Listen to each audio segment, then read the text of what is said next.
Hare Krishna. So today is a double auspicious day.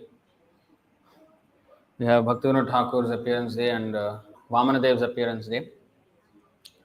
Usually it comes on Dvādaśī, Vāmanadeva, and then Trayodasi is Bhaktivinoda Thakur's appearance day. But this time it was not suitable for fasting, the Ekadashi. So the next day, which was Dvādaśī, actually Dvādaśī hasn't started by then, sunrise. So Ekadashi we followed yesterday, and today is both the festivals together. So sometimes it happens like this. So if we speak about both, then it will take a lot of time. Actually, recently we did a session on Thakur Bhaktivinoda.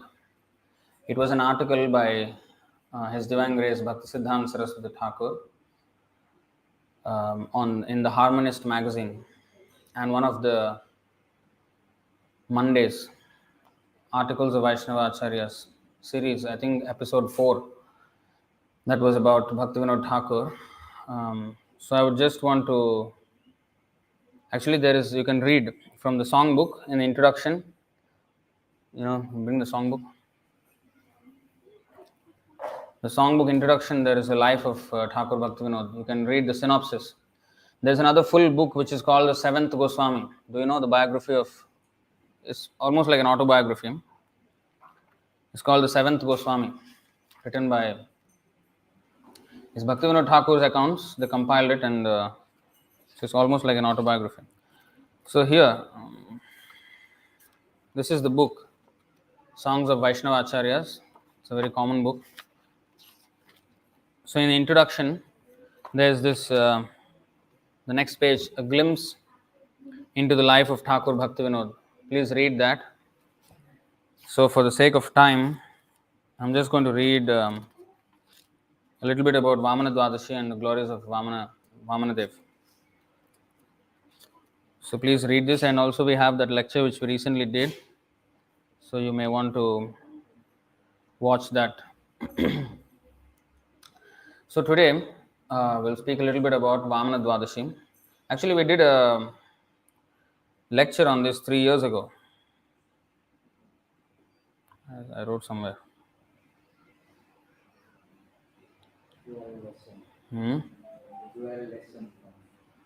Yeah.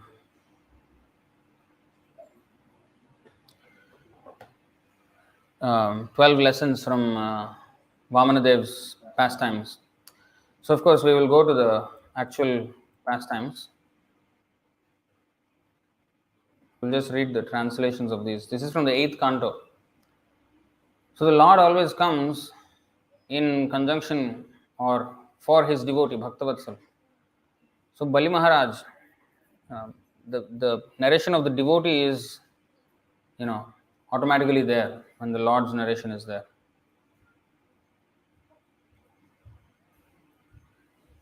So this is, I think, 4 chapters it spans, 4 or 5 chapters. Bali Maharaj conquers the heavenly planets. This is 15.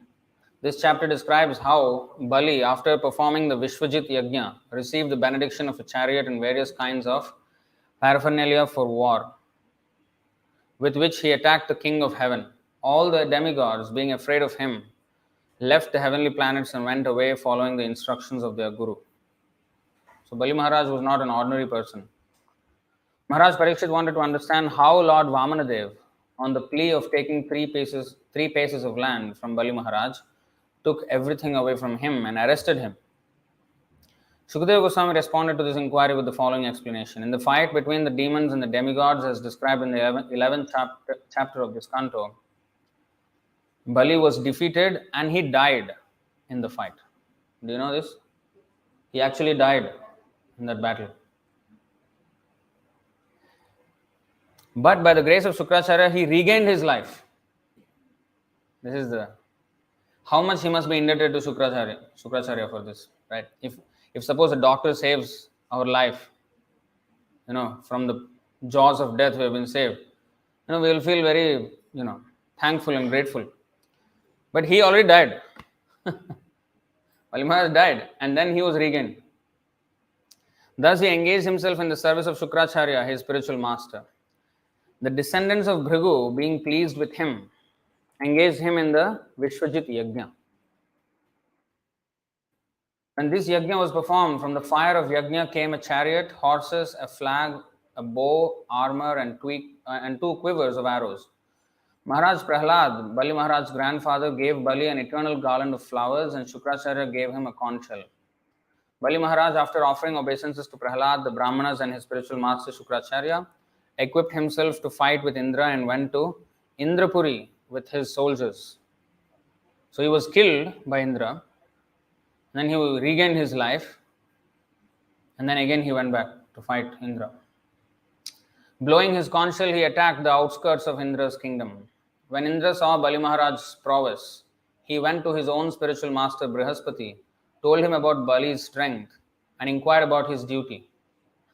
Brihaspati informed the demigods that because Bali had been endowed with extraordinary power by the Brahmanas, the demigods could not fight with him. Their only hope was to gain the favor of the Supreme Personality of Godhead. Indeed, there was no alternative. Under the circumstances, Brihaspati advised the demigods to leave the heavenly planets and keep themselves somewhere invisible. The demigods followed his orders, and Bali Maharaj, along with his associates, gained the entire kingdom of Indra. The descendants of Bhrigumuni, being very affectionate to their disciple Bali Maharaj, engaged him in performing 100 Ashwamedha Yajnas. In this way, Bali enjoyed the opulences of the heavenly planets. So, this fight, actually, you should read the full description of this fight in the 8th canto, 10th, 11th chapter. It was so massive. You'll just, you'll have goosebumps by the scale of the fight. The war was so. We think that nowadays the modern history there are two world wars, 1914 to 1918 and 1939 to 45. This is nothing compared to Mahabharata. The scale of Mahabharata. The scale of Mahabharata is nothing compared to the scale of Ramayana. And the scale of Ramayana also is nothing compared to the scale of this war. That big this war was. The scale of damage, the scale of, and actually Vishnu himself comes. Is it this fight? Where he lifts the mountain, just like Krishna lifted the Govardhan hill, he carries the Meru mountain, or Mandara mountain, with his hand, left hand. So it's you should read this fight, about this fight. Now, while the modern scientists are trying to explore whether there is life somewhere here, there at least one microbe is there, one amoeba we can find, we'll be happy somewhere. But here we have descriptions of extensive wars going on between the heavenly and the hellish planets. Not the hellish, it's a Bilaswarga actually. Sutala planet is Bilaswarga, subterranean heavenly planet. If you see the cosmic situation according to Bhagavatam, there is Swargalok, Swarga, and then beyond that. And there is Bhuvarlok, which is also like semi-demigods, Gandharvas, Siddhas, Charanas, Vidyadharas. On this Bhulok is not just this earth. According to Bhagavatam, nowadays there are flat earthers who think earth is flat. By the Bhagavatam description, earth is actually flat. But it's not flat like what these modern earthers think. It's such vast, and we can't even perceive now that extended region of the Bhulok, Bhumandal, which extends far into until the edge of the universe. And beyond this earth that we know, this earth is itself part of the Bharatvarsha in Jambudvipa. It's a very extensive description. I wouldn't want to go into all of that. But apart from this, Bharatvarsha, there are so many other Varshas in Jambudvipa, which is the first island. So there is Mount Meru, which is 100,000 yojanas. That means 800,000 miles high. 20,000 of which is under the ground. 80,000 is above the ground. And around this Mount Meru are 7 concentric circles of islands and oceans. island and then ocean and then island and then ocean and then island and then ocean, like that. So different kinds of oceans are also there. This is saltwater ocean. Like that we have sugar water ocean, sugarcane juice, there is milk, there is yogurt, there is liquor, like this. There is so many.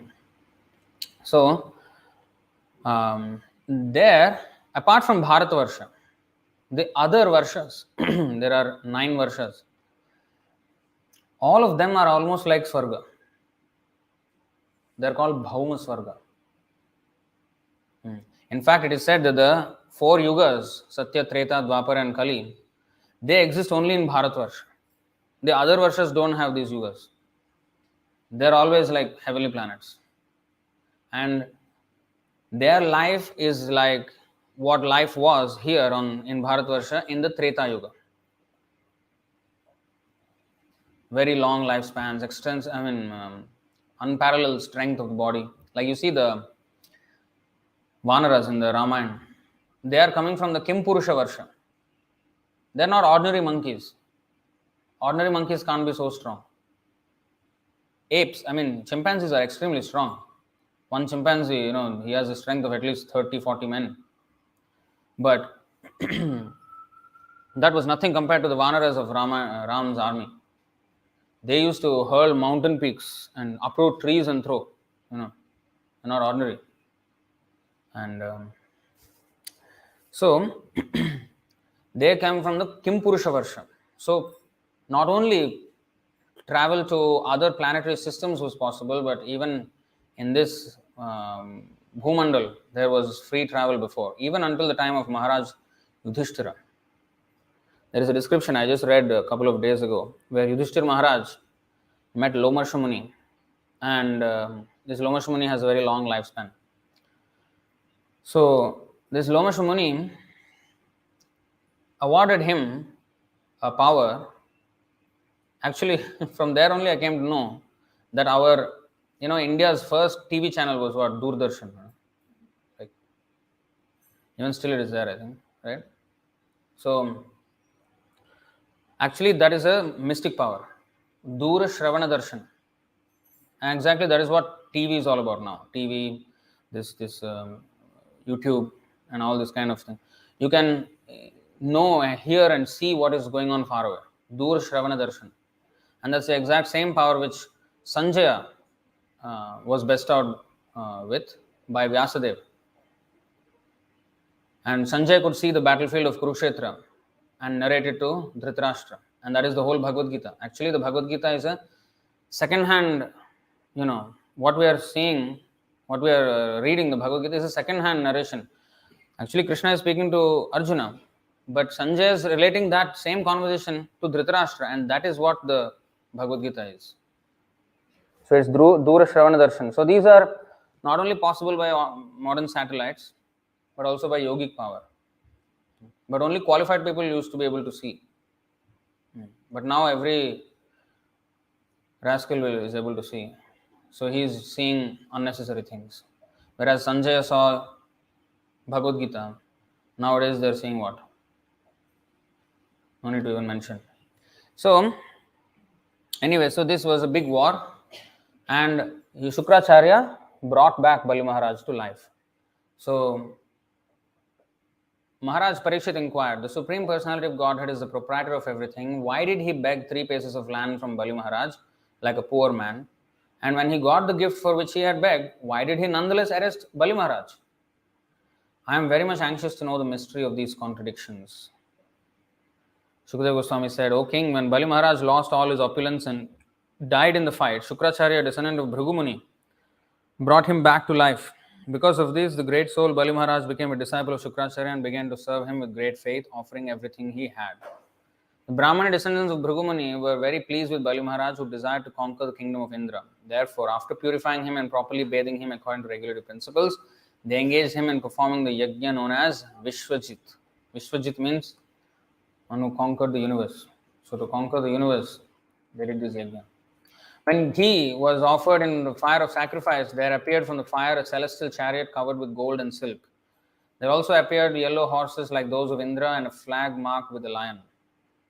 A gilded bow, 2 quivers of infallible arrows, and celestial armor also appeared. Bali Maharaj's grandfather, Prahlad Maharaj, offered Bali a garland of flowers that would never fade, and Shukracharya gave him a conch shell. And Bali Maharaj had thus performed a special ritualistic ceremony advised by the Brahmanas and had received by their grace the equipment for fighting. He circumambulated the Brahmanas and offered them obeisances. He also saluted Prahlad Maharaj and offered obeisances to him.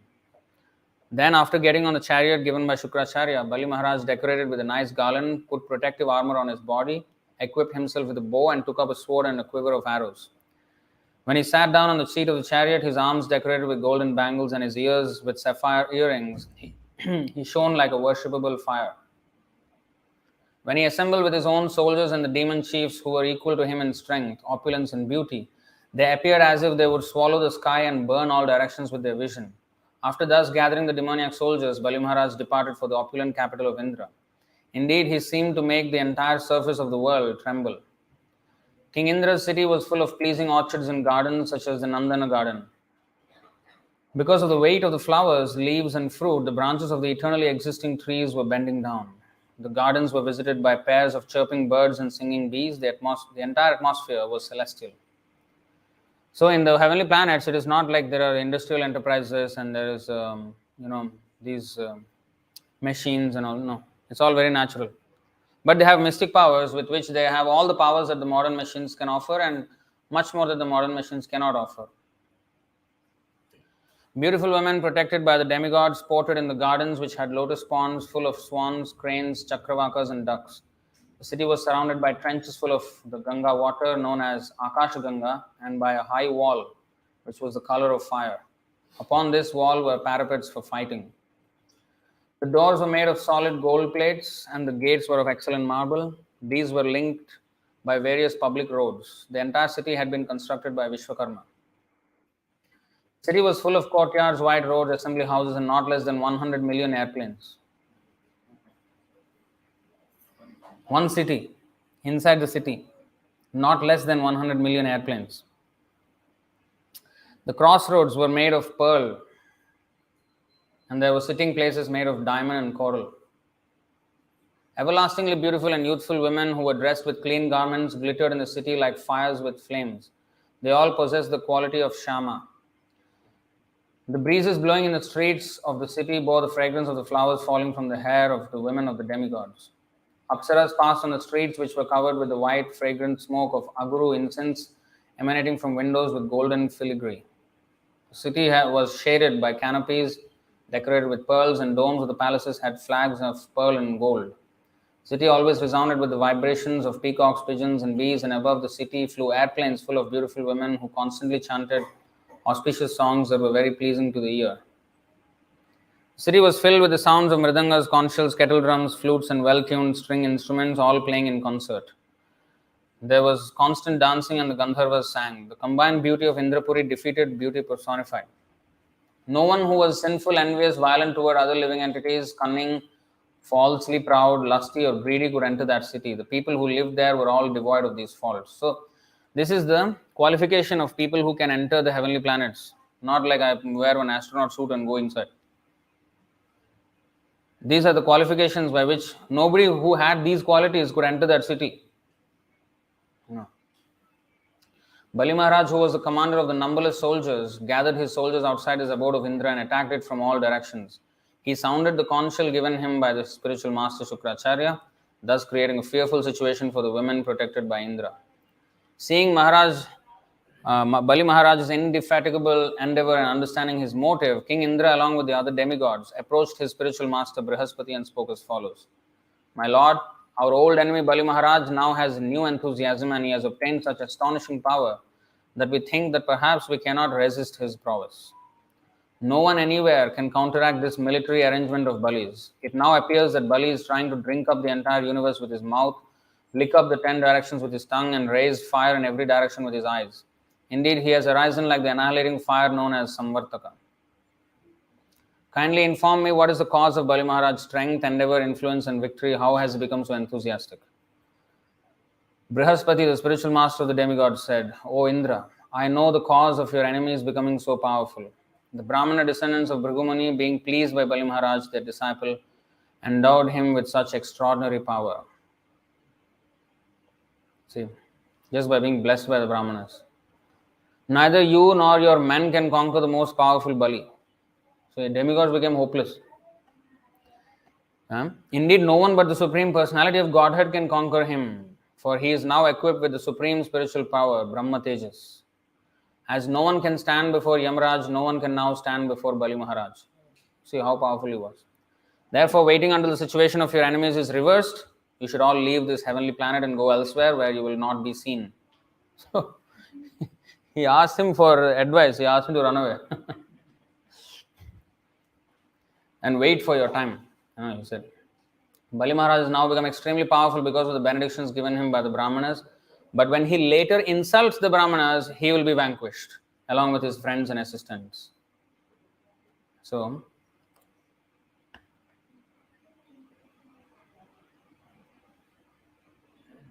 where is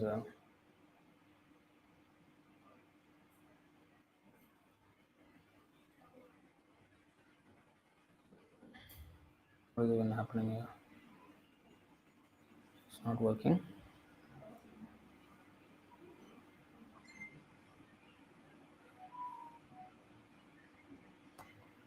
Okay, anyway, when it comes, I will show you. So here,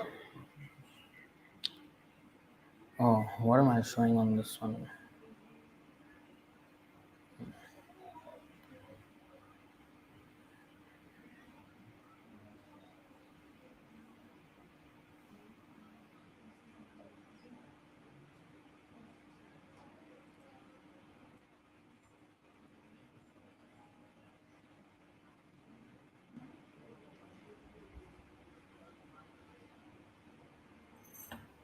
Shukadeva Goswami continued. 1 second. See if it works. Okay. Ayushriyam yasho dharmam lokan ashisha eva cha hanti shreyam chi sarvani pumso mahadatikramah. My dear king, when a man persecutes great souls, all his benedictions of longevity, beauty, fame, religion, blessings, and promotion to higher planets will be destroyed. So we cannot offend the sadhus. Shukadeva Goswami continued, the demigods being thus advised by Brihaspati for their benefit, immediately accepted his words. Assuming forms according to their desire, they left the heavenly kingdom and scattered without being observed by the demons. When the demigods had disappeared, Bali Maharaj, the son of Virochan, entered the heavenly kingdom, and from there he brought the 3 worlds under his control. The Brahmana descendants of Bhrigu, being very pleased with their disciple who had conquered the entire universe, now engaged him in performing 100 Ashwamedha sacrifices. When Bali Maharaj performed these sacrifices, he gained a great reputation in all directions throughout the 3 worlds. Thus he shone in his position like the brilliant moon in the sky.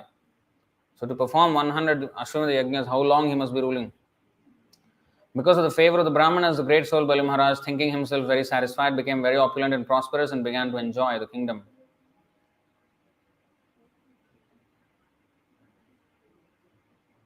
Okay, here is Aditi.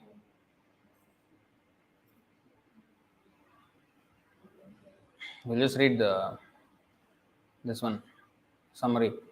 As described in this chapter, because Aditi, the mother of the demigods, was very afflicted, her husband Kashyapa Muni told her how to observe vows and austerities for the benefit of her sons.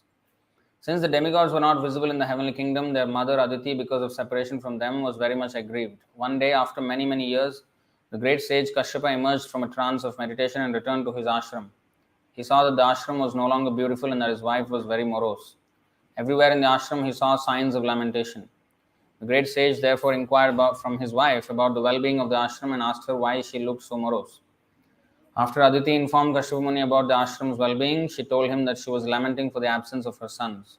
She then requested him to tell her how her sons could return and reoccupy their positions. She wanted all good fortune for her sons. Moved by Aditi's request, Kashyapa Muni instructed her in the philosophy of self-realization, the difference between matter and spirit, and how to be unaffected by material loss.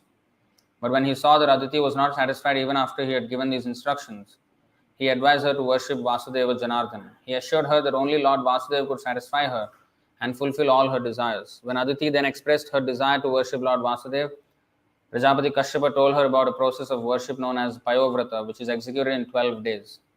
Lord Brahma had instructed him how to satisfy Lord Krishna by this process, and thus he advised his wife to observe this vow and its regulative principles. So, when he preached to her, then she was still, being materially attached. She wanted to see her sons back, that's all. Okay, then you do, and you do this, then you'll get your sons back. That's how he engaged her in devotional service without any philosophy. Okay, you want this, okay, Vishnu can give, please worship Vishnu. And then she agreed. So this is, not very high grade devotion. As explained in this chapter, the Supreme Personality of Godhead, being very pleased by the Payovrata ceremony performed by Aditi, appeared before her in full opulence. At her request, the Lord agreed to become her son. After Aditi performed the Payovrata ceremony for 12 continuous days, the Lord, who was certainly very pleased with her, appeared before her with 4 hands and dressed in yellow garments. So, of course, the other reason why Aditi could not accept his teachings was Vāmanadeva had to come,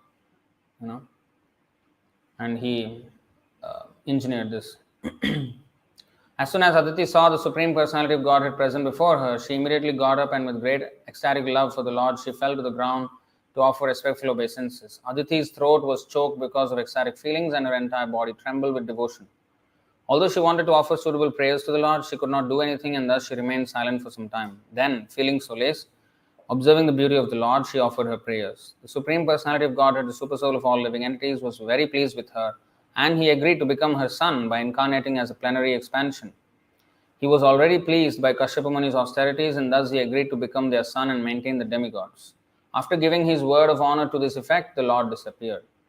Following the order of the Supreme Personality of Godhead, Aditi engaged in the service of Kashyapa Muni, who could see by Samadhi that the Lord was within him, and who thus placed his semen in the womb of Aditi. Lord Brahma, who is known as Hiranyagarbha, understood that the Supreme Personality of Godhead had entered Aditi's womb. Thus he offered prayers to the Lord.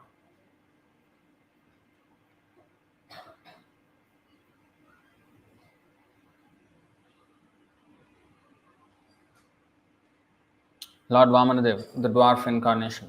This chapter describes how Lord Vāmanadeva appeared and how he went to the sacrificial arena of Maharaj Bali, who received him well and fulfilled his desire by offering him benedictions. So we'll read the actual chapter. Shukadeva Goswami said, after Lord Brahma had thus spoken, glorifying the Supreme Lord's activities and prowess, the Supreme Personality of Godhead, who is never subject to death like an ordinary living being, appeared from the womb of Aditi. His 4 hands were decorated with the conch shell, club, lotus and disc. He was dressed in yellow garments and his eyes appeared like the petals of a blooming lotus. The body of the Supreme Personality of Godhead, blackish in complexion, was free from all inebriaties. His lotus face, decorated with earrings resembling sharks, appeared very beautiful, and on his bosom were the mark of Srivatsa. He wore bangles on his wrists, armlets on his arms, and helmet on his head, a belt on his waist, a sacred thread across his chest, and ankle bells decorating his lotus feet. An uncommonly beautiful garland of flowers decorated his bosom, and because the flowers were extremely fragrant, a large group of bees, making their natural humming sounds, invaded them for honey. When the Lord appeared wearing the Kaustubha gem on his neck, his effulgence vanquished the darkness in the home of Prajapati Kashyapa. At that time, there was happiness in all directions, in the reservoirs of water like the rivers and oceans, and in the core of everyone's heart. The various seasons displayed their respective qualities, and all living entities in the upper planetary system, in outer space, and on the surface of the earth were jubilant. The demigods, the cows, the brahmanas, and the hills and mountains were all filled with joy. On the day of Shravana Dvādaśī, the 12th day of the bright fortnight in the month of Bhadra, when the moon came into the lunar mansion Shravana, at the auspicious moment of Abhijit, the Lord appeared in this universe. Considering the Lord's appearance very auspicious, all the stars and planets from the sun to Saturn were munificently charitable. O King, when the Lord appeared on Dvādaśī, the 12th day of the moon, the sun was at the meridian, as every learned scholar knows. This Dvādaśī is called Vijaya. Conch shells, kettle drums, panavas and anakas vibrated in concert. The sound of these and various other instruments was tumultuous. Being very pleased, the celestial dancing girls, Apsaras, danced in jubilation. The best of the Gandharvas sang songs, and the great sages, demigods, Manus, Pitas, and fire gods offered prayers to satisfy the Lord. Siddhas, Vidyadharas, Kimpurushas, Kinnaras, Charanas, Yakshas, Rakshasas, Suparnas, and the best of serpents and the followers of the demigods all showered flowers on Aditi's residence, covering the entire house, while glorifying and praising the Lord and dancing. When Aditi saw the Supreme Personality of Godhead who had appeared from her own womb, having accepted a transcendental body of his own spiritual potency, she was struck with wonder and was very happy. Upon seeing the child, Prajapati Kashyapa exclaimed, "Jai, Jai," in great happiness and wonder. The Lord appeared in his original form with ornaments and weapons in his hands. Although this ever-existing form is not visible in the material world, he nonetheless appeared in this form. Then, in the presence of his father and mother, he assumed the form of Vamana, a Brahmana dwarf, a brahmachari, just like a theatrical actor. So just like Krishna, he appeared in 400 form, and later on, Vāmanadeva also did the same thing. When the great sages saw the Lord as brahmachari dwarf, Vamana, they were certainly very pleased. Thus they placed before them Kashyapa Muni, the Prajapati, and performed all the ritualistic ceremonies such as the birthday ceremony. At the sacred thread ceremony of Vāmanadeva, the sun god personally uttered the Gayatri mantra. Brihaspati offered the sacred thread and Kashyapa Muni offered a straw belt. Mother Earth gave him a deer skin, and the demigod of the moon, who is the king of the forest, gave him a Brahmadanda, the rod of a brahmachari. His mother Aditi gave him cloth for underwear, and the deity presiding over the heavenly kingdom offered him an umbrella. O King, Lord Brahma offered a water pot to the inexhaustible Supreme Personality of Godhead. The 7 sages offered him kusha grass, and Mother Saraswati gave him a string of Rudraksha beads. When Vāmanadeva had thus been given the sacred thread, Kuvera, the king of Yakshas, gave him a pot for begging alms. He is the treasurer of the heavenly planets. He gave him a begging bowl. And Mother Bhagavati, the wife of Lord Shiva, and most chaste mother of the entire universe, gave him his first alms.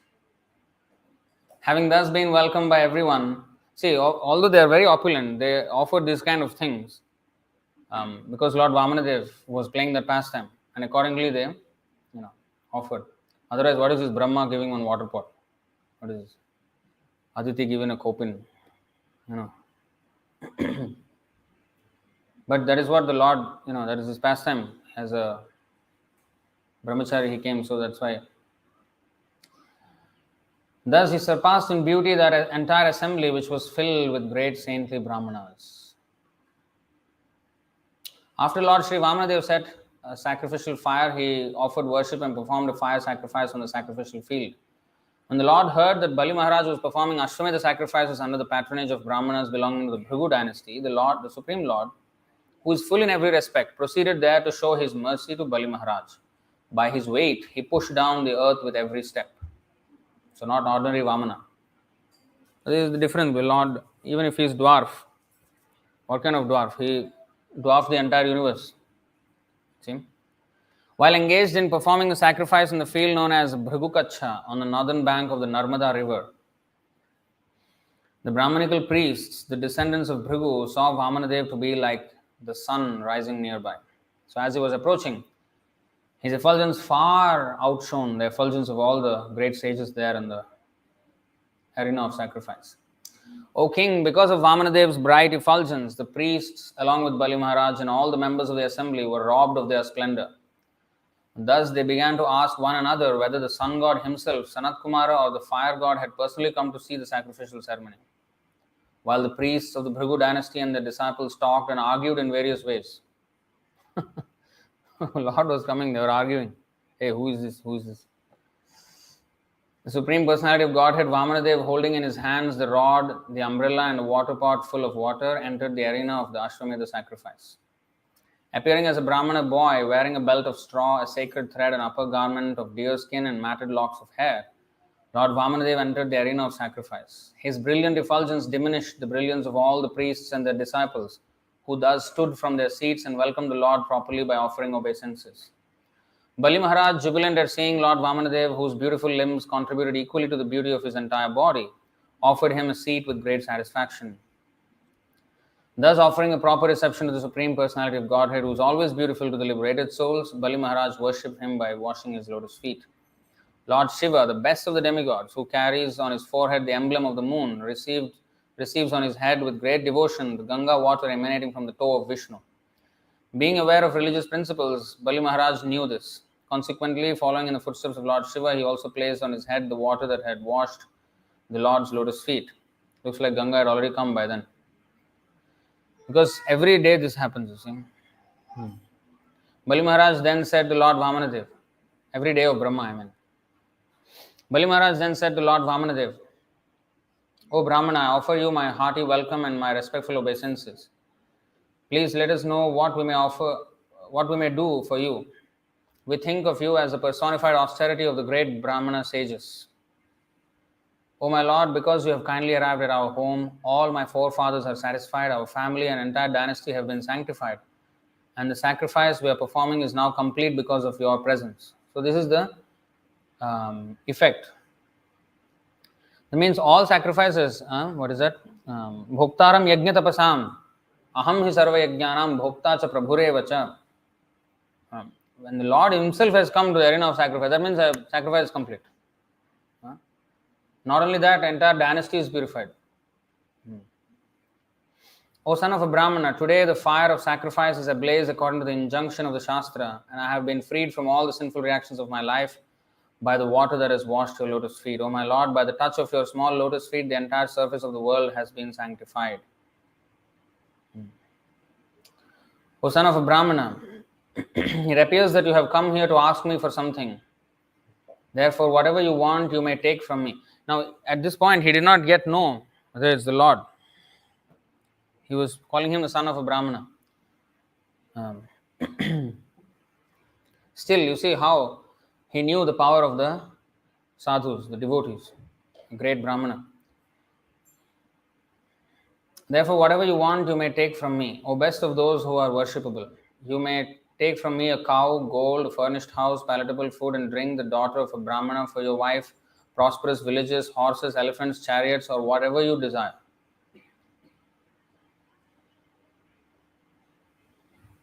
Lord Vāmanadeva begs charity from Bali Maharaj.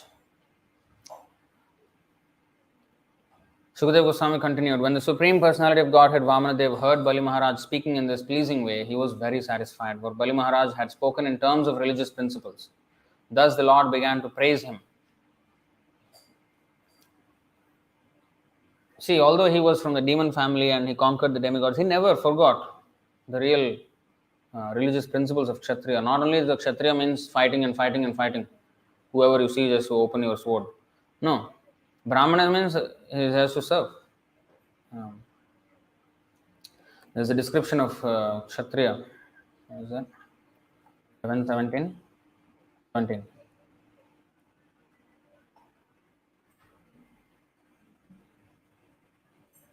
Tejo balam dhriti shauriyam titik shaudaryam udyamah Sthiryam brahmanyam aishwaryam kshatra prakritayastvimah. Dynamic power, bodily strength, determination, heroism, tolerance, generosity, great endeavor, steadiness, devotion to the Brahmanas, and leadership are the natural qualities of the Kshatriyas. You know, Skanda, in south, he is called Subramanya Swami, right? Subramanya. What is the actual meaning of that? You know? Brahmanya, Subrahmanya. Brahmanya means devotion to the Brahmanas. Subramanya means extremely devoted to the Brahmanas. Although he was the leader of the army, of the Senapati of the Devatas, he is extremely, submissive to the Brahmanas. And that's how he should be. Because although the Brahmanas don't wield weapons, their words are more powerful than the weapons of the Kshatriyas. Indeed, Bali Maharaj could only conquer the heavenly planets because of the blessings of Brahmanas. Just their words. Brahaspati told he has the blessings of Brahmanas. Nobody can do anything to him. He did not say, no, he has this nuclear weapon. That's why you cannot do anything to him. No. He has the blessings of Brahmanas.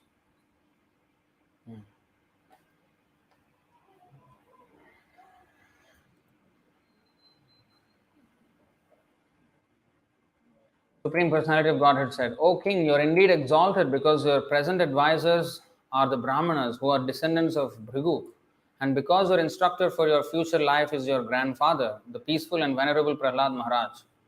Your statements are very true and they completely agree with religious etiquette. They are in keeping with the behavior of your family and they enhance your reputation.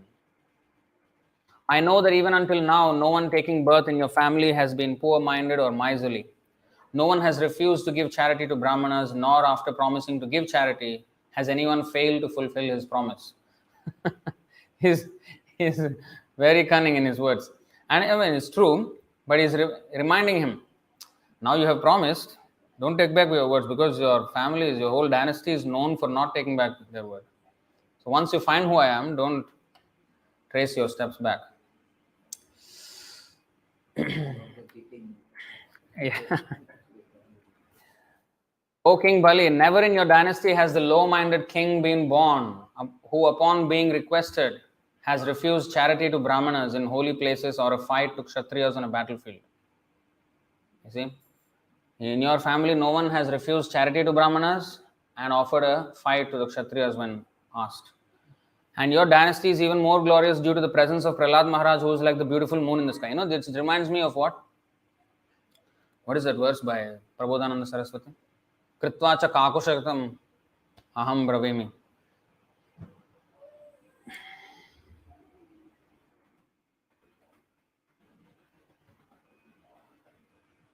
Yeah. Dante nidhaya trinakam padayor nipatya kritva cha kakushatam aham bravimi. That is the full verse. हे साधव सकलमेव विहाय दूरात् चैतन्य चंद्र चरणे कुरुतानुरागम. This is one. Yeah. Chaitanya Chandramrita. Dante nidhaya tranakam padayor nipatya. How to approach a materialist and induce him to become Krishna conscious. Vāmanadeva is employing that tactic here.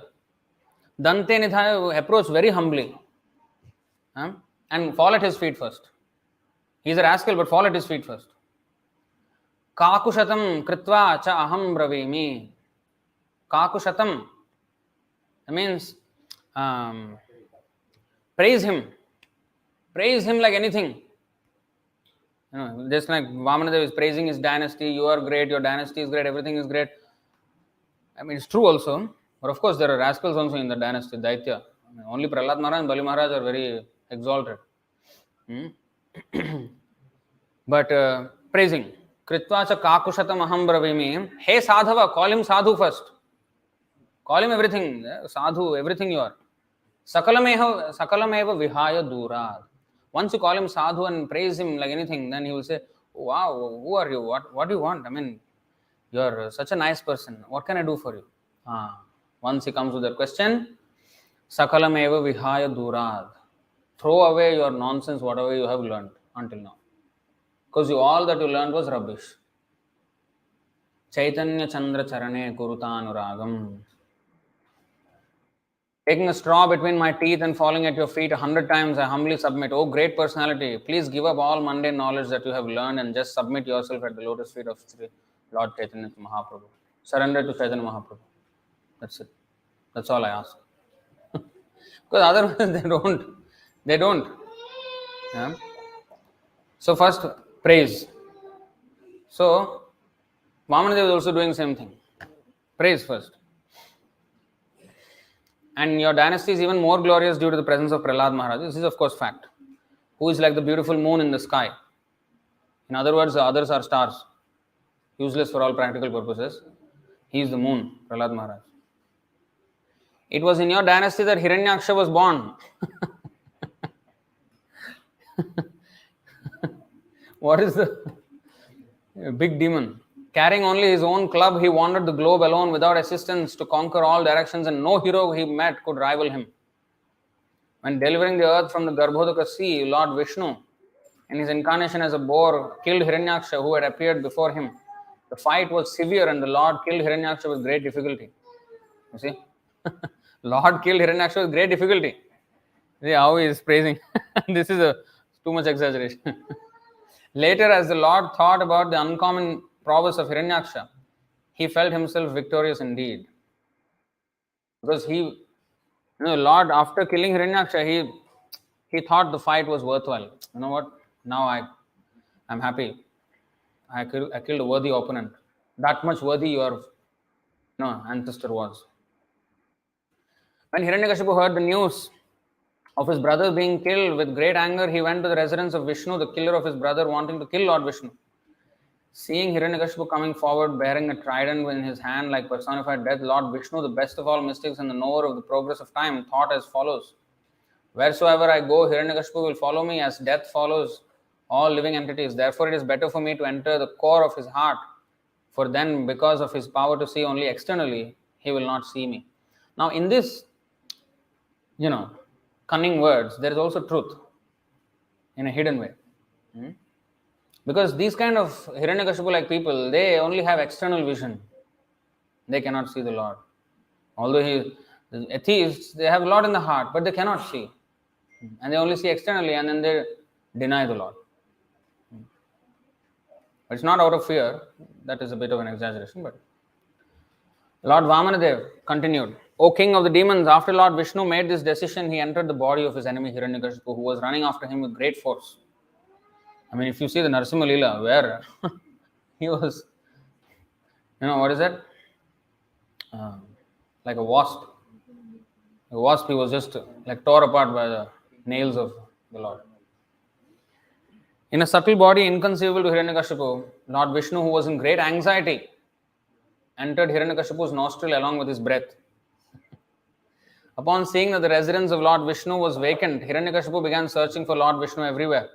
Angry at not seeing him, Hiranyakashipu screamed loudly and searched the entire universe, including the surface of the earth, the higher planetary systems, all directions and all the caves and oceans.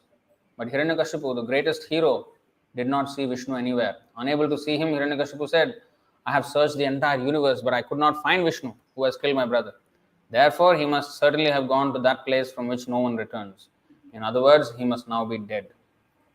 Hiranyakashipu's anger against Lord Vishnu persisted until his death. Other people in the bodily concept of life maintain anger only because of false ego and the great influence of ignorance. Your father Virochan, the son of Maharaj Prahlad, was very affectionate toward Brahmanas. Although he knew very well that it was the demigods who had come to him in the dress of Brahmanas. At their request, he delivered to them the duration of his life.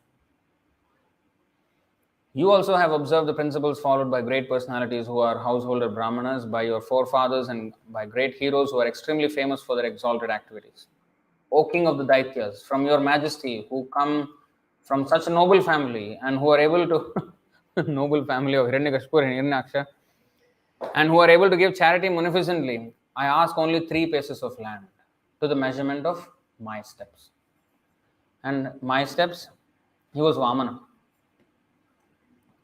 But my steps means,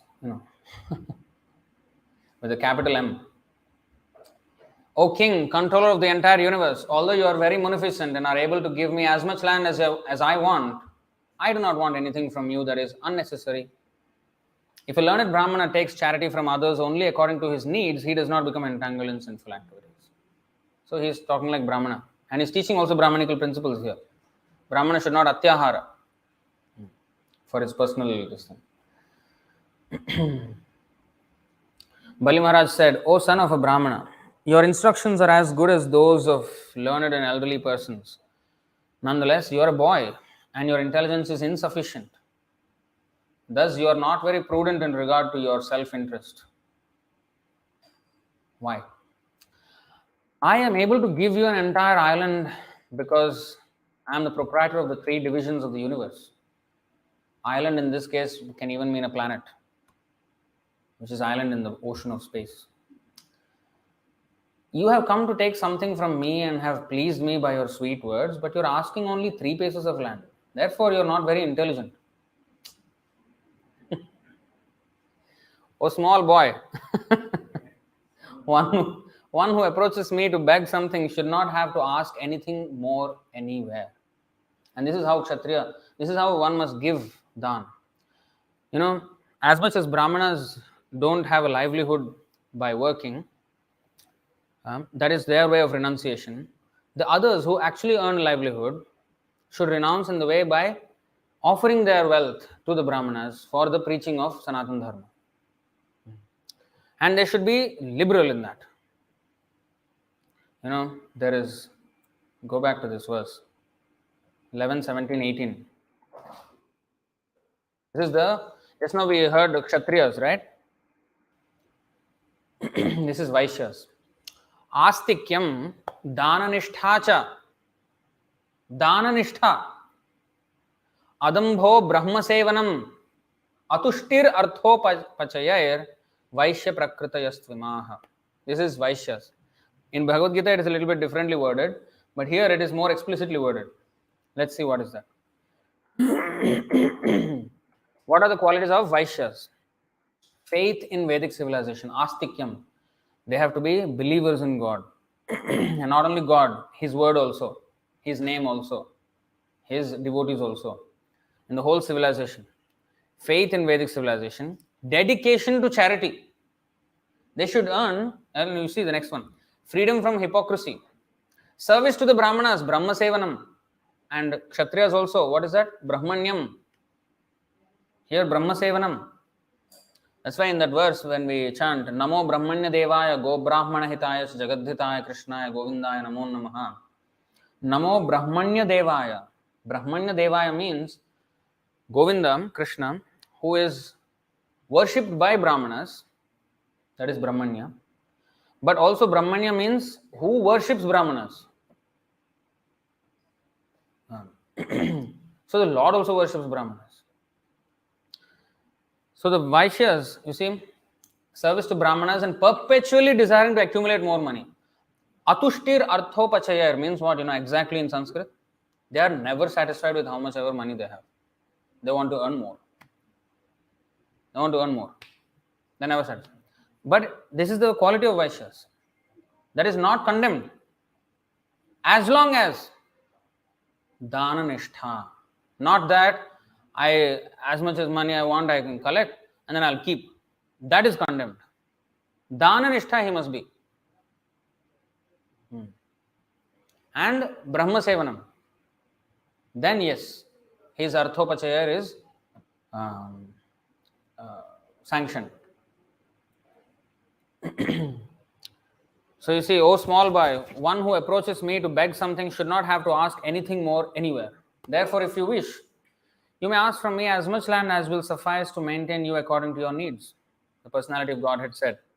Now, when somebody offers like this, it is very tempting, right? But he said, oh my dear king, even the entirety of whatever there may be within the three worlds to satisfy one's senses cannot satisfy a person whose senses are uncontrolled.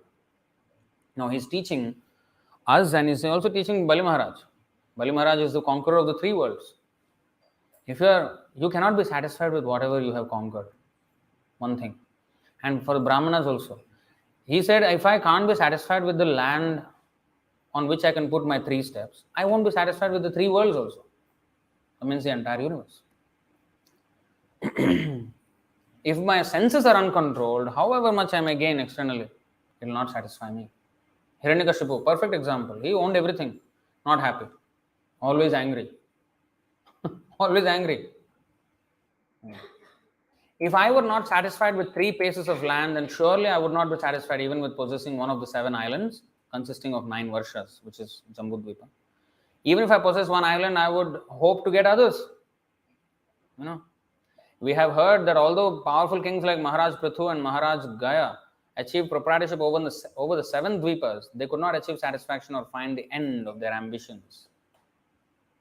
One should be satisfied with whatever he achieves by his previous destiny, for discontent can never bring happiness. A person who is not self-controlled will not be happy even with possessing the 3 worlds. Material existence causes discontent in regard to fulfilling one's lusty desires and achieving more and more money. This is the cause for the continuation of material life, which is full of repeated birth and death. But one who is satisfied by that which is obtained by destiny is fit for liberation from this material existence. A Brahmana who is satisfied with whatever is providentially obtained is increasingly enlightened with spiritual power, but the spiritual potency of a dissatisfied Brahmana decreases as fire diminishes in potency when water is sprinkled upon it. Very nice. This is for all devotees, right? Therefore, O king, from you, the best of those who give charity, I ask only 3 paces of land. By such a gift I shall be very pleased, for the way of happiness is to be fully satisfied to receive that which is absolutely needed. Shukadeva Goswami continued, when the Supreme Personality of Godhead had thus spoken to Bali Maharaj, Bali smiled and told him, "All right, take whatever you like." To confirm his promise to give Vāmanadeva the desired land, he then took up his water pot. Understanding Lord Vishnu's purpose, Shukracharya now enters the advisor. The Shukracharya, the best of the learned, immediately spoke as follows to his disciples, who was about to offer everything to Lord Vāmanadeva. Shukracharya said, "O son of Virochan, this brahmachari in the form of a dwarf is directly the imperishable Supreme Personality of Godhead Vishnu. Accepting Kashyapa Muni as his father and Aditi as his mother, he has now appeared in order to fulfill the interests of the demigods. You do not know what a dangerous position you have accepted by promising to give him land. I do not think that this promise is good for you, or rather good for me." Because actually he was worried about his own livelihood. If Bali Maharaj gives everything, what will Shukracharya get? If Shukracharya is depending on Bali Maharaj's donations or dakshin, now he cannot give anything. So you see, I do not think that this promise is good for you. It will bring great harm to the demons. This person falsely appearing as a brahmachari is actually the Supreme Personality of Godhead Hari, who has come in this form to take away all your land, wealth, beauty, power, fame and education. After taking everything from you, he will deliver it to Indra, your enemy. You have promised to give him 3 steps of land in charity, but when you give it, he will occupy the 3 worlds. In other words, Shukracharya could see the whole future.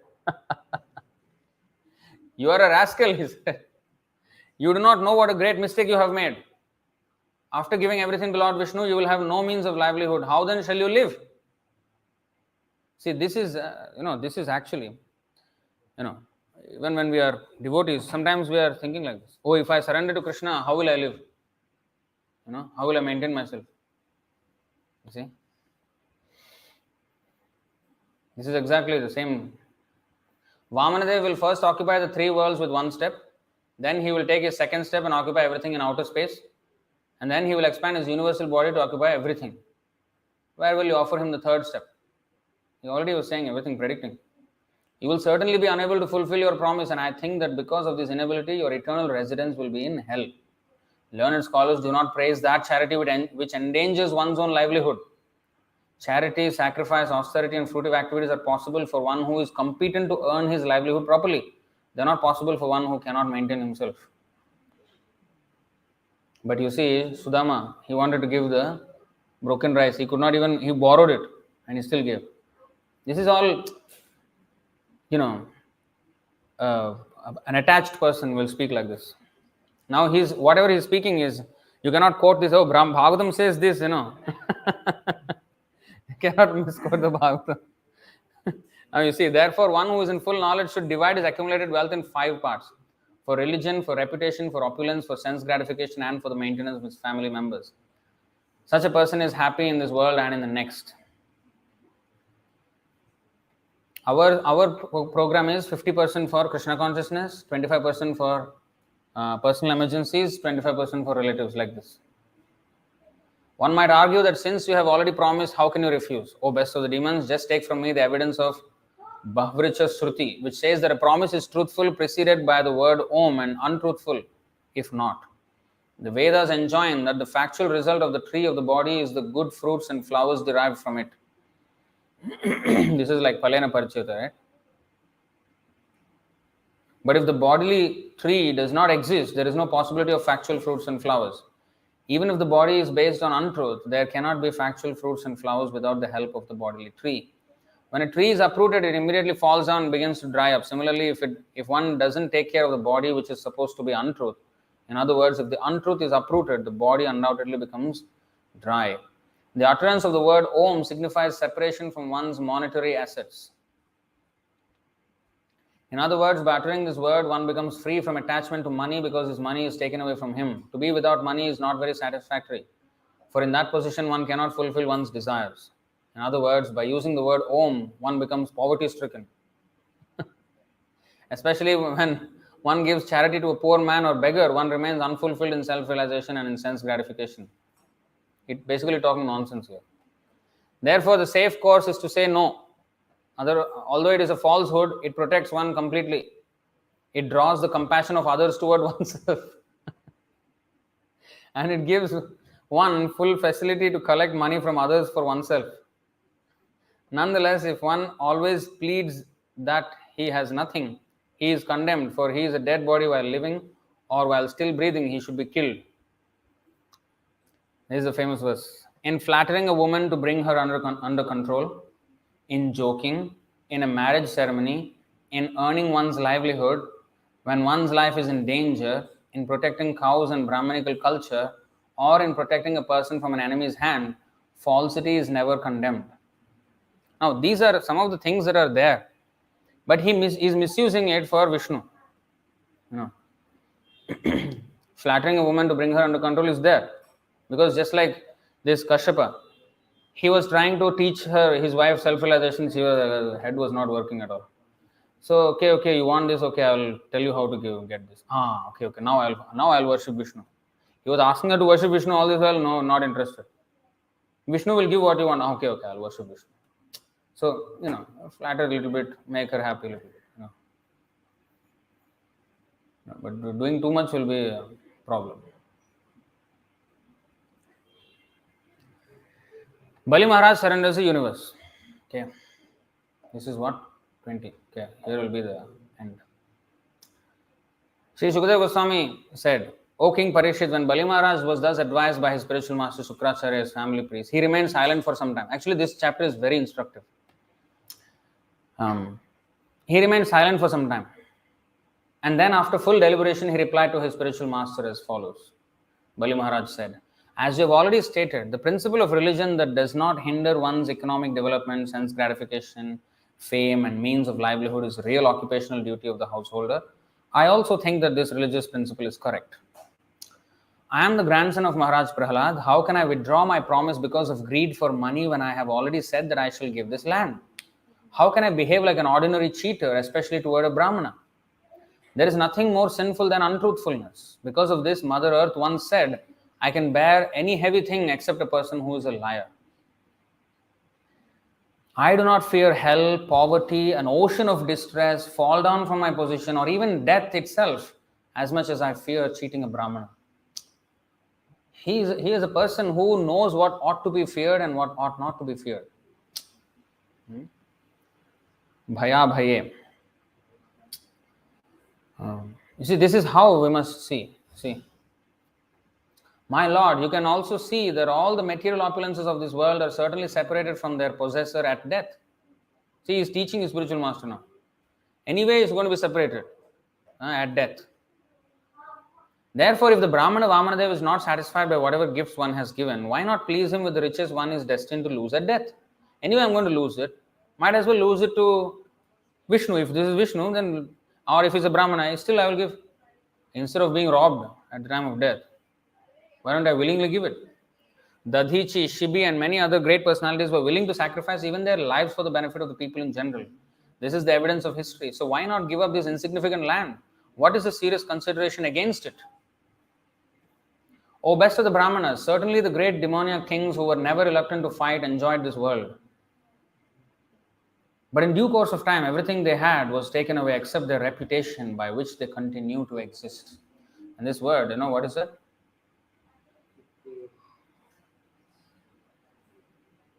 Na yashodhigatam bhuvi. Na yashaha adhigatam bhuvi. They remained in this world by their fame.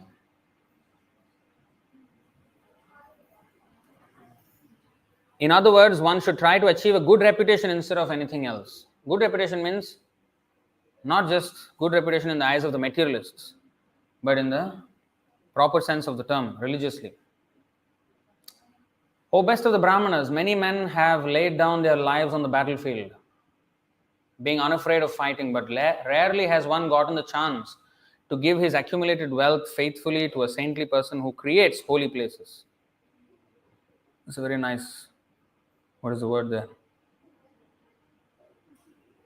Tirtha ayate shraddhaya dhanam. Tirtha ayate means he brings holy places. Very nice. By giving charity, a benevolent and merciful person undoubtedly becomes even more auspicious, especially when he gives charity to a person like your good self. Under the circumstances, I must give this little brahmachari whatever charity he wants from me. O great sage, great saintly persons like you, being completely aware of the Vedic principles for performing ritualistic ceremonies and yajnas, worship Lord Vishnu in all circumstances. Haribol, please, silence. We're going to finish. We'll be having prasadam soon. Don't be so restless. Huh? Important chapter here. Therefore, whether that same Lord Vishnu has come to give me all benedictions or to punish me as an enemy, I must carry out his order and give him the requested tract of land without hesitation. Although he is Vishnu himself, out of fear he has covered himself in the form of a Brahmana to come to me begging. Out of fear. Under the circumstances, because he has assumed the form of a Brahmana, even if he irreligiously arrests me or even kills me, I shall not retaliate, although he is my enemy. If this Brahmana really is Lord Vishnu who is worshipped by Vedic hymns, he would never give up his widespread reputation. Either he would lie down having been killed by me, or he would kill me in a fight. Sri Sukadeva Goswami continued. Thereafter, the spiritual master Shukracharya, being inspired by the Supreme Lord, cursed his exalted disciple Bali Maharaj, who was so magnanimous and fixed in truthfulness that instead of respecting his spiritual master's instructions, he wanted to disobey his order. So here is an example where one can disobey one's guru if he is going against Krishna. So that is in our ISKCON, the gurus, so-called gurus, have disobeyed Prabhupada. So we have to disobey such a guru. If one has taken initiation from them, one should disobey and take Prabhupada. Vaishnavopadishtena, that verse is also there. One should take Diksha from a Vaishnava guru again.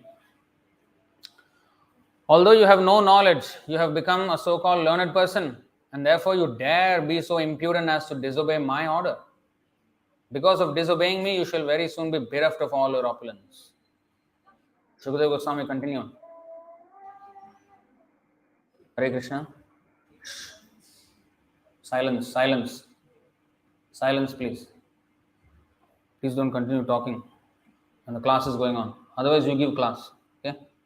You come and sit down and give class here. Don't talk while the class is going on. It's very, very disrespectful. Sukadeva Goswami continued. Even after being cursed in his way by his own spiritual master, Bali Maharaj, being a great personality, never deviated from his determination. You see? His guru cursed him, still he was not. Therefore, according to custom, he first offered water to Vāmanadeva and then offered him the gift of land he had promised. He did it. Bali Maharaj's wife, known as Vindhyavali, who was decorated with a necklace of pearls, immediately came and had a large golden water pot brought there, full of water with which to worship the Lord by washing his feet. Bali Maharaj, the worshipper of Lord Vāmanadeva, jubilantly washed the Lord's lotus feet and then took the water on his head, for that water delivers the entire universe. At that time, the residents of the higher planetary system, namely the demigods, the Gandharvas, Vidyadharas, Siddhas and Charanas, all being very pleased by Bali Maharaj's simple, non-duplicitous act, praised his qualities and showered upon him millions of flowers. You see, demigods are actually fearing Bali Maharaj because he was the enemy. But when he did this, they were, they're actually having all good qualities. So they saw this and they immediately praised him. The Gandharvas, the Kim Purushas and Kinnaras sounded thousands and thousands of kettle drums and trumpets again and again, and they sang in great jubilation, declaring how exalted a person is Bali Maharaj and what a great difficult task he has performed. Even though he knew that Lord Vishnu was on the side of his enemies, he nonetheless gave the Lord the entire three worlds in charity.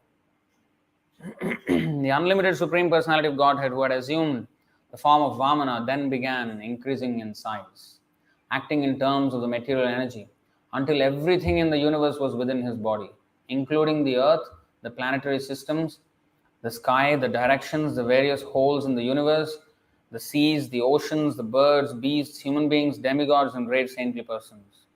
Bali Maharaj, along with all the priests, acharyas, and members of the assembly, observed the Supreme Personality of Godhead's universal body, which was full of 6 opulences.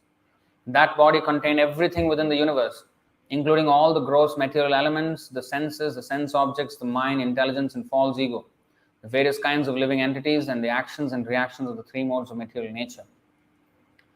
Thereafter, Bali Maharaj, who was occupying the seat of King Indra, could see the lower planetary systems such as Rasatal on the soles of the feet of the Lord's universal form. He saw on the Lord's feet the surface of the globe, on the surface of his calves all the mountains, on his knees the various birds, and on his thighs the varieties of air. Bali Maharaj saw beneath the garments of the Lord, who acts wonderfully, the evening twilight.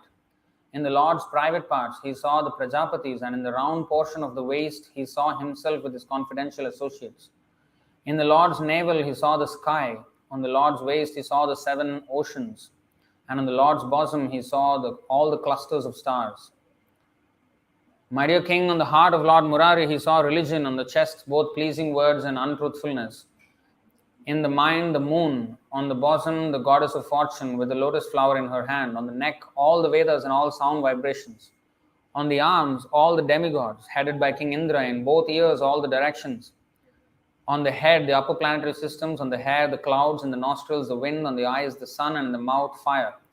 From his words came all the Vedic mantras. On his tongue was the demigod of water, Vāmanadeva. On his eyebrows were the regulative principles. And on his eyelids were day and night. When his eyes were open, it was daytime, and when they were closed, it was night. On his forehead was anger, and on his lips was greed. O king, in his touch were lusty desires, and his semen were all the waters. On his back was irreligion, and in his wonderful activities or steps was the fire of sacrifice. On his shadow was death, and his smile was the illusory energy, and on the hairs of his body were all the drugs and herbs. In his veins were all the rivers, on his nails were all the stones. In his intelligence were Lord Brahma, the demigods, and the great saintly persons, and throughout the entire body and senses were all living entities moving and stationary. Bali Maharaj thus saw everything in the gigantic body of the Lord. This is called the Virat Rupa. So he saw it. O king, when all the demons, the followers of Maharaj Bali, saw the universal form of the Supreme Personality of Godhead, who held everything within his body, when they saw in the Lord's hand his disc known as Sudarshan Chakra, which generates intolerable heat, and when they heard the tumultuous sound of his bow, all of these caused lamentation within their hearts. The extraordinary display of power of the Lord causes lamentation in the hearts of the demons, but jubilation in the hearts of the devotees.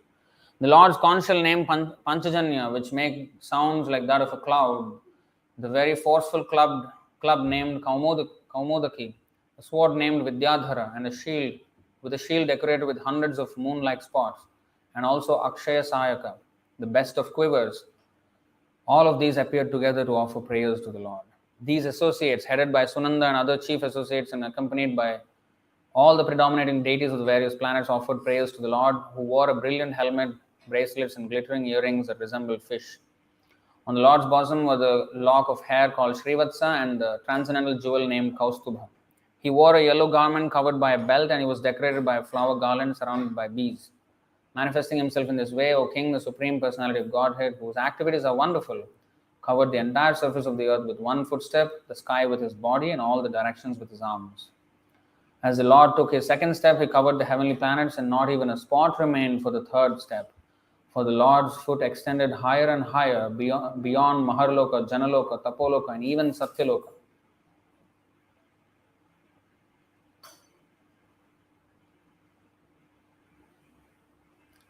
When Lord Brahma, who was born of a lotus flower, saw that the effulgence of his radiant residence, Brahmaloka, had been reduced by the glaring effulgence from the toenails of Lord Vāmanadeva, he approached the Supreme Personality of Godhead. Lord Brahma was accompanied by all the great sages, headed by Marichi and by yogis like Sanandana. But in the presence of that glaring effulgence, O king, even Lord Brahma and his associates seemed insignificant. Among the great personalities who came to worship the lotus feet of the Lord were those who had attained perfection in self-control and regulative principles, as well as experts in logic, history, general education, and the Vedic literature known as Kalpe, dealing with old historical incidents.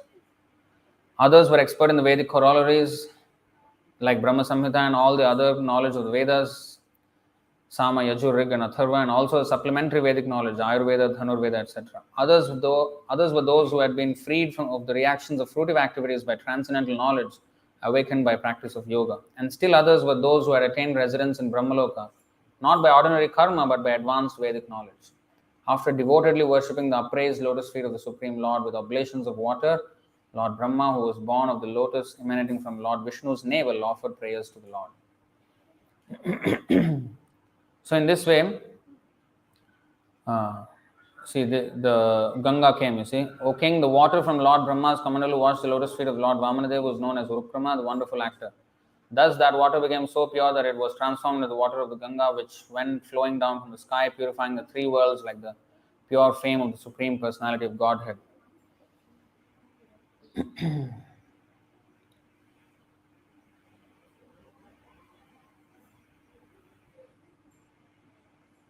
see? Here he reduced. Lord Brahma and all the predominating deities of the various planetary systems began to worship Lord Vāmanadeva, the Supreme Master, who had reduced himself from his all-pervading form to his original form. They collected all the ingredients and paraphernalia for this worship. So in this way they worship. Our Lord Bali Maharaj, because of his position in performing the yajna, has given up the power to punish. Taking advantage of this, our eternal enemy Vishnu, dressed in the form of a brahmachari beggar, has taken away all his possessions. Now these, all the demons, the demoniac followers of Bali Maharaj, they were criticizing now Bali Maharaj. This Vamana is certainly not a Brahmana, but the best of cheaters, Lord Vishnu. Assuming the form of a Brahmana, he has covered his own form, and thus he is working for the interests of the demigods. Chalayase vikramane balimadbhuta vamana. Chalayase means cheating. But his cheating is glorified, You see? Our Lord Bali Maharaj is always fixed in truthfulness, and this is especially so at present since he has been initiated into performing a sacrifice. He is always kind and merciful toward the Brahmanas, and he cannot at any time speak lies. They are actually criticizing, Vāmanadeva, not Bali Maharaj. Therefore, it is our duty to kill this Vāmanadeva, Lord Vishnu. It is our religious principle and the way to serve our master. After making this decision, the demoniac followers of Bali Maharaj took up their various weapons with a view to killing Vāmanadeva.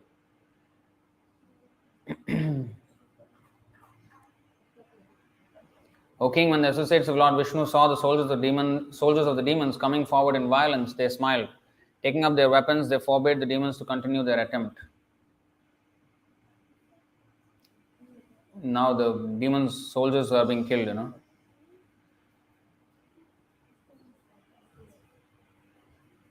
When Bali Maharaj saw that his own soldiers were being killed by the associates of Lord Vishnu, he remembered the curse of Shukracharya and forbade his soldiers to continue fighting. O Viprachitti, Rahu, Nemi, please hear my words. Don't fight. Stop immediately, for the present time is not in our favor. By human efforts, no one can supersede the Supreme Personality of Godhead, who can bring happiness and distress to all living entities.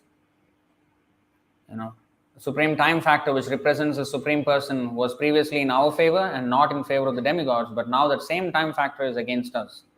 No one can surpass the time representation of the Supreme Personality of Godhead by material power, by the council of ministers, by intelligence, by diplomacy, by fortresses, by mystic mantras, by drugs, by herbs, or by any other means. Previously being empowered by providence, you defeated a great number of such followers of Lord Vishnu, but today, those same followers, having defeated us, are roaring in jubilation like lions. Unless providence is in our favor, we shall not be able to gain victory. Therefore, we must wait for that favorable time when our defeating them will be possible. O king, in accordance with the order of their master, Bali Maharaj, all the chiefs of the demons and the Daityas entered the lower regions of the universe, to which they were driven by the soldiers of Vishnu. Thereafter, on the day of Somapana, after the sacrifice was finished, Garuda, king of the birds, understanding the desire of his master, arrested Bali Maharaj with the ropes of Varuna. Now this, please bear with me, I know it's late. Just a few more minutes, because here is the surrender of Bali Maharaj, and very, very nice. When Bali Maharaj was thus arrested by Lord Vishnu, who is the most powerful, there was a great roar of lamentation in all directions throughout the upper and lower planetary systems of the universe. O king, the Supreme Personality of Godhead, Vāmanadeva, then spoke to Bali Maharaj, the most liberal and celebrated personality, whom he had arrested with the ropes of Varuna. Bali Maharaj had lost all bodily luster, but he was nonetheless fixed in his determination. O king of the demons, you have promised to give me 3 steps of land, but I have occupied the entire universe with 2 steps. Now think about where I should put my 3rd. As far as the sun and moon shine with the stars, and as far as the clouds pour rain, all the land throughout the universe is in your possession. Of these possessions, with 1 step, I have occupied Bhurloka, and with my body I have occupied the entire sky in all directions, and in your presence, with my 2nd step, I have occupied the upper planetary system. Because you have been unable to give charity according to your promise, the rule is that you should go down to live in the hellish planets. Therefore, in accordance with the order of Shukracharya, your spiritual master, now go down and live there. You see, after he has donated everything, Vāmanadeva did not stop. He is now actually becoming more aggressive. Far from being elevated to the heavenly planets for fulfilling one's desire, one who does not properly give a beggar what he has promised falls down to a hellish condition of life. Being falsely proud of your possessions, you promised to give me land, but you could not fulfill your promise. Therefore, because your promise was false, you must live for a few years in hellish life.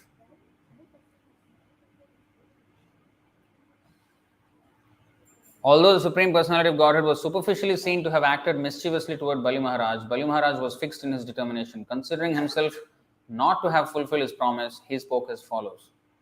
Bali Maharaj did not argue, hey, I gave everything I had, who knows you would do this kind of thing to me. He did not argue, he considered himself, yes, I did not fulfill. O best personality of Godhead, most worshipable for all the demigods. Until now, he called him a son of a Brahmana, small boy and all that. Now he is calling him personality of Godhead. Most worshipable for all the demigods. If you think that my promise has become false, I shall certainly rectify matters to make it truthful. I cannot allow my promise to be false. Please therefore place your third lotus footstep on my head.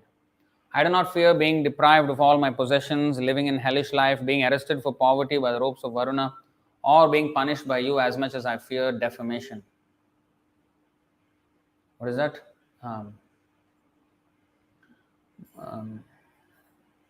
Akirtir chapi bhutani maranat athirichyate.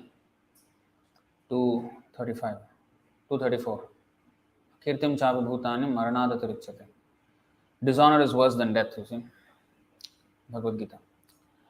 Although a father, mother, brother or friend may sometimes punish one as a well-wisher, they never punish their subordinate like this. But because you are the most worshipable Lord, I regard the punishment you have given me as most exalted. You see how Bali Maharaj is taking the chastisement. Even mother, father, brother and friend sometimes punishes, but they never punish their subordinate like this. But because you are the most worshipable Lord, I regard the punishment you have given me as most exalted. Means you have punished me the most. Since your Lordship is indirectly the greatest well-wisher of us demons, you act for our best welfare by posing as if our enemy. Because demons like us always aspire for a position of false prestige, by chastising us, you give us the eyes by which to see the right path. Many demons who were continuously inimical toward you finally achieve the perfection of great mystic yogis, because they attain liberation, you see, after being killed by the Lord. His own family, Prahlad Maharaj is a devotee, but Hiranyakashipu Hiranyaksha went back to the Lord by being killed. Of course, Brahman, but at least liberation. Your Lordship can perform one work to serve many purposes, and consequently, although you have punished me in many ways, I do not feel ashamed of having been arrested by the ropes of Varuna, nor do I feel aggrieved. My grandfather Prahlad Maharaj is famous, being recognized by all your devotees. Although harassed in many ways by his father Hiranyakashipu, he still remained faithful, taking shelter at your lotus feet. What is the use of the material body which automatically leaves its owner at the end of life? And what is the use of all one's family members who are actually plunderers, taking away money that is useful for the service of the Lord and spiritual opulence? What is the use of a wife? She is only the source of increasing material conditions. And what is the use of family, home, country and community? Attachment for them merely wastes the valuable energy of one's lifetime. Prabhupada used to quote this one. Svajanakhya dasyu. The family members are thieves. My grandfather, the best of all men who achieved unlimited knowledge and was worshipable for everyone, was afraid of the common men in this world. Being fully convinced of the substantiality afforded by shelter at your lotus feet, he took shelter of your lotus feet against the will of his father and demoniac friends who were killed by your own self. Only by providence have I been forcibly brought under your lotus feet and deprived of all my opulence. Because of the illusion created by temporary opulence, people in general who live under material conditions, facing accidental death at every moment, do not understand that this life is temporary. Only by providence have I been saved from that condition. You see how he is taking it. This is how a devotee takes chastisement. O best of the Kurus, while Bali Maharaj was describing his fortunate position in this way, the most dear devotee of the Lord, Prahlad Maharaj, appeared there like the moon rising in the night time. Then Bali Maharaj saw his grandfather Prahlad Maharaj, the most fortunate personality, whose dark body resembled black ointment for the eyes. His tall, elegant figure was dressed in yellow garments. He had long arms, and his beautiful eyes were like the petals of a lotus. He was very dear and pleasing to everyone. Being bound by the ropes of Varuna, Bali Maharaj could not offer befitting respect to Prahlad Maharaj as he had before. Rather, he simply offered respectful obeisances with his head, his eyes being inundated with tears and his face lowered in shame. When the great personality Prahlad Maharaj saw that the Supreme Lord was sitting there surrounded and worshipped by his intimate associates like Sunanda, he was overwhelmed with tears of jubilation. He was not angry that, hey, what did you do to my grandson? No, he was overwhelmed with tears of jubilation. Approaching the Lord and falling to the ground, he offered obeisances to the Lord with his head. Prahlad Maharaj said, "My Lord, it is your Lordship who gave this Bali the very great opulence of the post of heavenly king, and now, today, it is you who have taken it all away. I think you have acted with equal beauty in both ways. Because his exalted position as king of heaven was putting him in the darkness of ignorance, you have done him a very merciful favor by taking away all his opulence." Material opulence is so bewildering that it makes even a learned self-controlled man forget to search for the goal of self-realization. But the Supreme Personality of Godhead, Narayan, the Lord of the universe, can see everything by his will. Therefore, I offer my respectful obeisances unto him.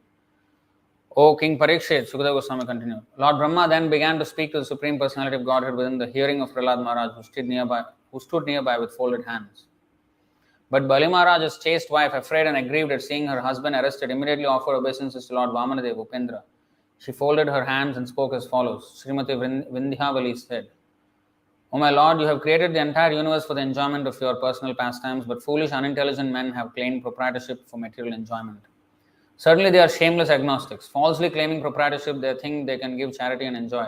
In such a condition, what good can they do for you, who are the independent creator, maintainer, and annihilator of this universe?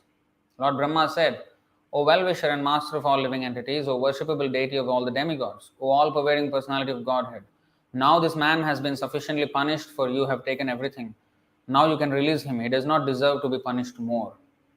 Bali Maharaj had already offered everything to your lordship. Without hesitation, he has offered his land, planets, and whatever else he has earned by his pious activities, including even his own body. By offering even water, newly grown grass, or flower buds at your lotus feet, those who maintain no mental duplicity can achieve the most exalted position within the spiritual world. This Bali Maharaj, without duplicity, has now offered everything in the three worlds. How then can he deserve to suffer from arrest? The Supreme Personality of Godhead said, My dear Lord Brahma, because of material opulence, a foolish person becomes dull-witted and mad. Thus he has no respect for anyone within the three worlds and defies even my authority. To such a person I show special favor by first taking away all his possessions. While rotating in the cycle of birth and death again and again in different species because of his own fruitive activities, a dependent living entity by good fortune may happen to become a human being. This human birth is very rarely obtained. If a human being is born in an aristocratic family or a higher status of life, if he performs wonderful activities, if he is youthful, if he has personal beauty, good education and good wealth, and if he is nonetheless not proud of his opulences, it is to be understood that he is especially favored by the Supreme Personality of Godhead. Although aristocratic birth and such opulences are impediments to advancement in devotional service, because they are causes of false prestige and pride, these opulences never disturb a pure devotee of the Supreme Personality of Godhead. Bali Maharaj has become the most famous among the demons and non-believers, for in spite of being bereft of all material opulences, he is fixed in his devotional service. Although bereft of his riches, fallen from his original position, defeated and arrested by his enemies, rebuked and deserted by his relatives and friends, although suffering the pain of being bound, and although rebuked and cursed by his spiritual master, Bali Maharaj, being fixed in his vow, did not give up his truthfulness. It was certainly with pretension that I spoke about religious principles, but he did not give up religious principles, for he is true to his word. He is even now praising Bali Maharaj. I even pretended to be religious, like a Brahmana, Brahmachari and all this, but he did not give up his religious principles. He is more exalted than me, in other words. Of course, this is a pastime. The Lord continued, because of his great tolerance, I have given him a place not obtainable even by the demigods. He will become king of the heavenly planets during the period of the Manu known as Savarani, which is next month. Until Bali Maharaj achieves the position of the king of heaven, he shall live on the planet Sutala, which was made by Vishwakarma, according to my order. Because it is especially protected by me, it is free from mental and bodily miseries, fatigue, dizziness, defeat, and all other disturbances. Bali Maharaj, you may now go live there peacefully. O Bali Maharaj, Indrasena, now you may go to the planet Sutala, which is desired even by the demigods. Live there peacefully, surrounded by your friends and relatives, all good fortune unto you. On the planet Sutala, not even the predominating deities of other planets, what to speak of ordinary people, will be able to conquer you. As far as the demons are concerned, if they transgress your rule, my disc will kill them. O great hero, I shall always be with you and give you protection in all respects along with your associates and paraphernalia. Moreover, you will always be able to see me there. Because there you will see my supreme prowess. Your materialistic ideas and anxieties that have arisen from your association with the demons and Danavas will immediately be vanquished. So in this way, he became a doorkeeper of Bali Maharaj.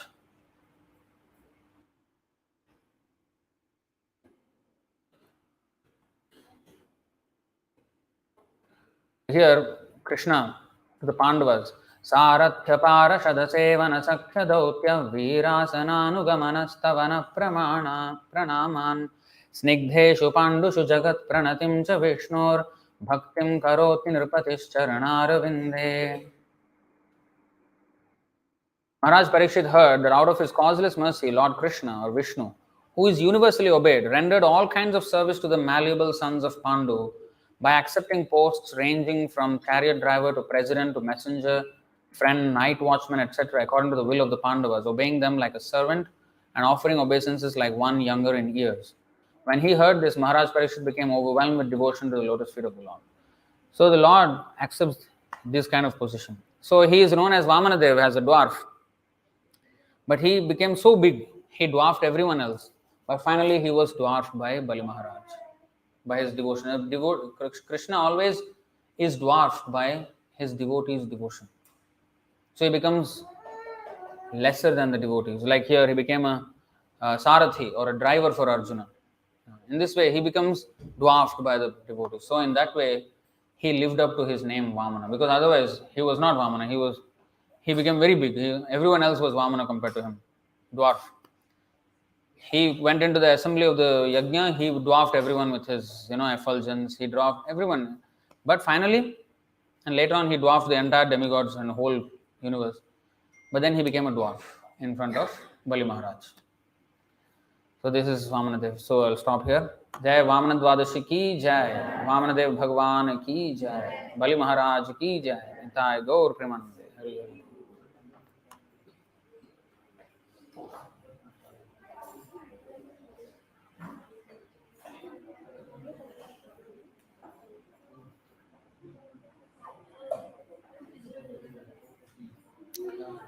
Okay, there are some questions here, but I will not be answering them because it's not exactly relevant to this class. So sometime else.